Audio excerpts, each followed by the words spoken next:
ఉన్నతమైన చదువులు చదివితే భవిష్యత్తులో మంచి ఉద్యోగం వస్తుందన్నది ఒకప్పటి మాట. ఇప్పుడు డిగ్రీలు, పీజీలు, ఇంజనీరింగ్ చేసిన వాళ్ళు కూడా ప్యూన్, స్వీపర్ పోస్టుల కోసం క్యూ కడుతున్నారు. ఇటీవల సుప్రీంకోర్టునిచ్చిన ఒక తీర్పు ఈ సమస్యను మళ్లీ తెరపైకి తెచ్చింది. తక్కువ విద్యార్హత అవసరమైన ఉద్యోగాలకు ఎక్కువ చదువుకున్న వాళ్లు పోటీ పడకూడదని కోర్టు స్పష్టం చేసింది. అయితే ఇక్కడ అసలు ప్రశ్న వేరే ఉంది.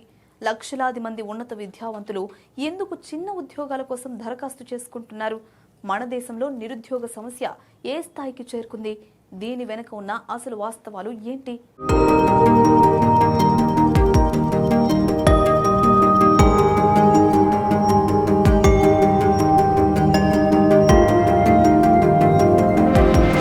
ఇటీవల సుప్రీంకోర్టు ఉద్యోగ నియామకాలపై ఒక కీలకమైన తీర్పిచ్చింది. తక్కువ విద్యార్హత ఉన్న వారి కోసం ఉద్దేశించిన ఉద్యోగాలకు ఎక్కువ చదువుకున్న అభ్యర్థులు దరఖాస్తు చేయకూడదని స్పష్టం చేసింది.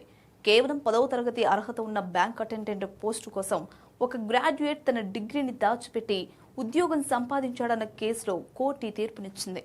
ఇలా చేయడం వల్ల నిజమైన అర్హులకు అన్యాయం జరుగుతుందని న్యాయస్థానం తెలిపింది. నియామకాల కోణంలో చూస్తే ఈ లాజిక్ కరెక్టే, కానీ ఈ తీర్పు మన సామాజిక వాస్తవాలను ప్రశ్నిస్తోంది. డిగ్రీలు, ఇంజనీరింగ్, ఎంబీఏ, పీహెచ్డీ చేసిన వాళ్లు ప్యూన్, స్వీపర్ ఉద్యోగాలకు ఎందుకు పోటీ పడుతున్నారు? స్టేట్ ఆఫ్ వర్కింగ్ ఇండియా 2026 నివేదిక ప్రకారం 20 నుండి 29 ఏళ్ల మధ్య ఉన్న నిరుద్యోగులలో 67% మంది గ్రాడ్యుయేట్లే కావడం ఆందోళన కలిగించే అంశం. గత 10 ఏళ్లుగా మన దేశంలో ఇలాంటి పరిస్థితులను మనం తరచూ చూస్తున్నాం. ఏదైనా ప్రభుత్వ గ్రూప్ డి పోస్టులకు నోటిఫికేషన్ రాగానే లక్షల్లో దరఖాస్తులు వస్తూ ఉంటాయి. కేవలం 10వ తరగతి, ఇంటర్మీడియట్ అనే అర్హత ఉన్న క్లరికల్, ప్యూన్, క్లీనింగ్ పనులకు కూడా ఉన్నత విద్యావంతులు అప్లై చేస్తున్నారు. ఏళ్లుగా కష్టపడి బీటెక్, పీహెచ్డీ పూర్తి చేసి ఇలా స్వీపర్ ఉద్యోగానికి ఎందుకు వెళ్తున్నారన్న సందేహం రావడం సహజం. దీనికి ఒకటే కారణం, ప్రభుత్వ ఉద్యోగం. అదెంత చిన్నదైనా సరే ప్రభుత్వ ఉద్యోగంలో ఉండే భద్రత, స్థిరమైన ఆదాయం, ఆరోగ్య ప్రయోజనాలు, సామాజిక హోదా అభ్యర్థులను ఆకర్షిస్తున్నాయి. ప్రైవేట్ రంగంలో ఉండే అభద్రతా భావం కంటే ఏదో ఒక చిన్న ప్రభుత్వ ఉద్యోగం తెచ్చుకోవడం మేలని యువత భావిస్తోంది.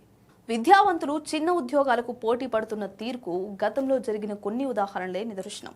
2025 ఏప్రిల్ నెలలో రాజస్థాన్లో 53,000 ప్యూన్ పోస్టులకు దాదాపు 25 లక్షల దరఖాస్తులు వచ్చాయి. అందులో పీహెచ్డీలు, ఎంబీఏలు చేసిన వారున్నారు. 2023 అక్టోబర్లో కేరళలో కేవలం 7వ తరగతి అర్హత ఉన్న ప్యూన్ పోస్టులకు బీటెక్ అభ్యర్థులు దరఖాస్తు చేసుకున్నారు.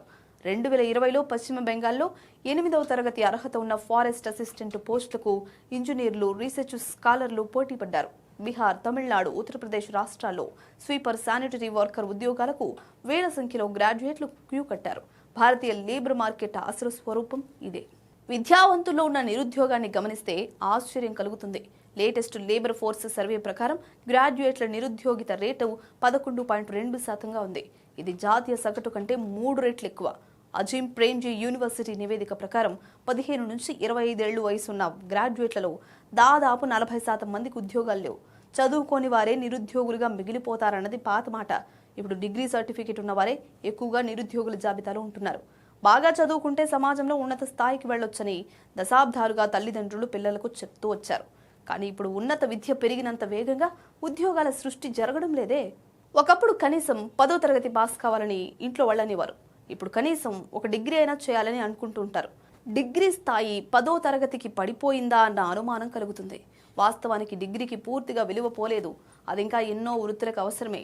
కాకపోతే అది ఉపాధికి పూర్తి గ్యారంటీ ఇవ్వడం లేదు. ఈ రోజుల్లో కంపెనీలు సర్టిఫికేట్ల కంటే నైపుణ్యాల వైపే ఎక్కువగా చూస్తున్నాయి.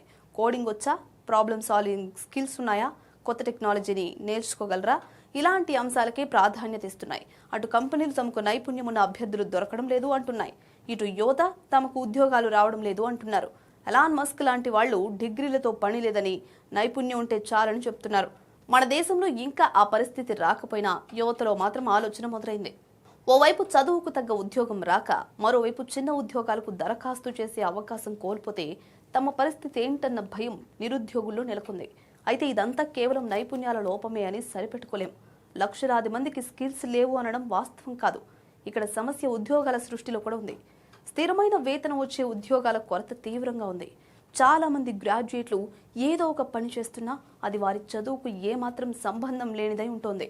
ఫుడ్ డెలివరీ చేస్తున్న ఇంజనీర్లు, ఏళ్ల తరబడి కోచింగ్ సెంటర్లలో గడుపుతున్న పీజీ విద్యార్థులే ఇందుకు నిదర్శనం. చిన్న ఉద్యోగాలకు ఎక్కువ చదువుకున్న వాళ్లు దరఖాస్తు చేయకూడదని చెప్పడం చాలా సులభం. కానీ వారికి సరిపోయే సరైన ఉద్యోగ అవకాశాలు సృష్టించడం చాలా కష్టం. సుప్రీంకోర్టు తీర్పు తక్కువ చదువుకున్న వారి హక్కులను కాపాడుతుంది అనడంలో ఎలాంటి సందేహం లేదు. అయితే ఇది ఆధునిక భారతదేశంలో ఉన్న ఒక అతిపెద్ద వైరుధ్యాన్ని బయటపెట్టింది.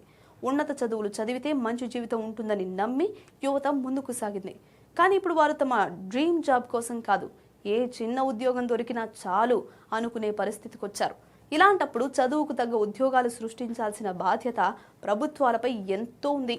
లేకపోతే అన్నీ చదువుకుని అన్నీ సాధించినా ఈ డిగ్రీలు ఎందుకు చదివామా అని యువత నిట్టూర్చే ప్రమాదం ఉంది.